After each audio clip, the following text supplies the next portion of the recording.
Güzel güzel sözlerine, şirin şeker sözlerine, parlak kara gözlerini sevip sevip doyamadım. Uzun kara tellerine, süzgün bakan gözlerine, senle geçen günlerimi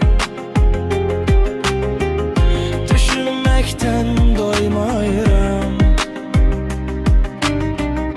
Sen bana sevgini verdin, ömrünü gününü verdin, kalbindeki derin yeri sevginle bana verdin. Sen bana sevgini verdin, ömrünü gününü verdin, kalbindeki derin yeri sevginle bana verdin.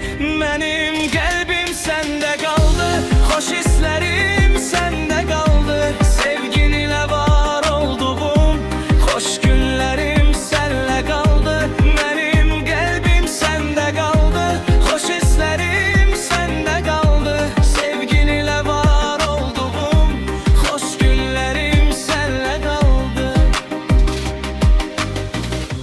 Güzel güzel sözlerine, şirin şeker sözlerine, parlak kara gözlerini sevip sevip doyamadım. Uzun kara tellerine, süzgün bakan gözlerine, senle geçen günlerimi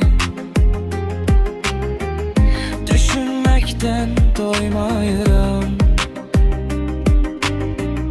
Sen bana sevgini verdin, ömrünü gününü verdin, kalbindeki derin yeri sevginle bana verdin.